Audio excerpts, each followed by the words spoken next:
Tutti palatucci tchoupoupou. Pomme d'Api, c'est bon d'être un enfant. Les grandes histoires de Pomme d'Api.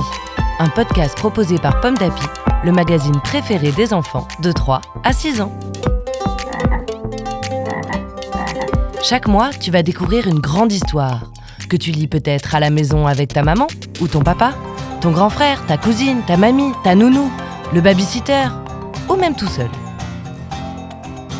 En ce mois d'août, le magazine Pomme d'Api te propose L'ami des oiseaux, une histoire écrite par Michel Piquemal, lue par Hélène.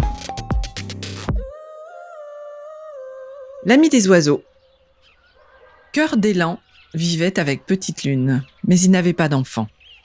Cela les rendait très tristes.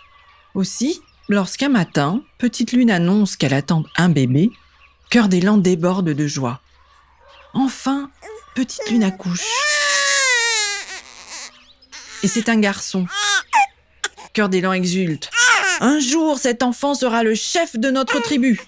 Cœur d'élan va trouver le sorcier chaman et lui demande de donner un nom à son fils. Un vrai nom, de grand chef. Le chaman prend l'enfant dans ses bras, puis il le soulève en criant « Bienvenue parmi nous, petit oiseau !» Petit oiseau ? Mais quelle déception pour Cœur d'élan. Ce n'est pas là un nom de grand chef. Cœur d'élan décide malgré tout qu'il fera de son fils un grand chasseur. Dès que Petit Oiseau sait se tenir sur ses jambes, Cœur d'élan commence son apprentissage. Il lui apprend à marcher longtemps sans bruit dans la forêt. Il lui enseigne à se baigner dans les eaux glacées. Il lui fabrique un arc et l'entraîne tous les jours à chasser. Mais Petit Oiseau reste rêveur. Il a souvent le nez dans les nuages, comme s'il était fasciné par ses frères du ciel. Son père a beau lui apprendre à leur décocher des flèches, Petit Oiseau rate toujours sa cible. Et ses premiers mots sont « oiseau, oiseau ». Les années passent. Cœur d'élan doit se rendre à l'évidence, Petit Oiseau ne sera jamais un grand chasseur. Cœur d'élan décide alors d'en faire un guerrier.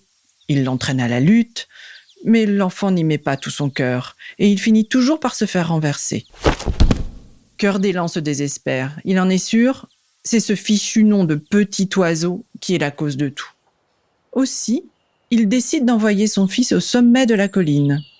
Il restera là-bas plusieurs jours, et si Petit Oiseau rêve d'un ours ou d'un autre animal courageux, alors il pourra prendre son nom. C'est la coutume de son peuple. Au petit matin, Cœur d'élan accompagne son fils au sommet de la colline. « Écoute la voix des esprits de la forêt », ordonne-t-il. « Accueille les rêves qu'ils t'enverront, et ainsi, tu pourras porter le nom d'un ours ou d'un féroce puma. »« Mais, » répond Petit Oiseau, « je préfère écouter le chant des oiseaux. »« Non !» s'écrie Cœur d'élan, qui repart dans le village. Petit Oiseau reste seul. Les fourrés et les arbres sont emplis d'oiseaux qui font une si jolie musique. En souriant, Petit Oiseau fredonne les mots « Plume, plume, plume, elle, voler dans le ciel. » Soudain, il aperçoit sur une branche toute proche un joli rouge-gorge qui chante. Petit Oiseau ferme les yeux et il s'endort. Petit Oiseau rêve. Petit Oiseau s'envole. Oui, ses bras se lèvent pour battre des ailes. Il sent une force immense dans son corps, une force qui lui permet de décoller vers le ciel. Le lendemain, sur les ordres du chef du village, Cœur d'élan accepte d'aller chercher son fils au sommet de la colline. Mais Petit Oiseau a disparu. Toute la tribu cherche Petit Oiseau jusqu'à la tombée de la nuit. Le lendemain, ils cherchent encore, criant et appelant. Mais Petit Oiseau est introuvable. Au bout de quelques jours, la tribu décide d'abandonner ses recherches. Seul Cœur d'élan continue. Il se sent coupable. Il commence à comprendre combien il a mal agi.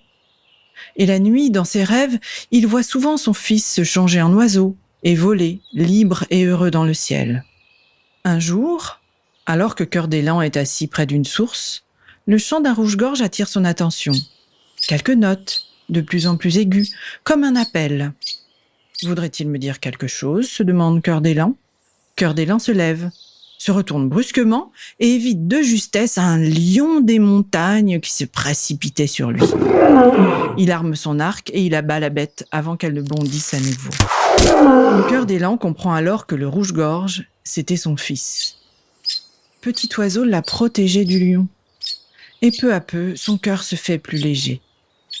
Et à l'étonnement de tout le clan, Cœur d'élan, le grand chasseur, se mit à aimer la musique et le chant des oiseaux.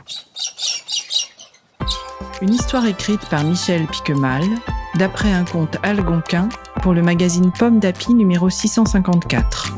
Merci d'écouter Pomme d'Api.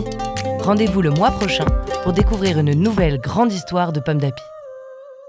Tipalato tichupupu, titapalo tichupu, titapalo tichupu, titapalo tichupu. Pomme d'Api, c'est bon d'être un enfant. Un podcast Bayard Jeunesse.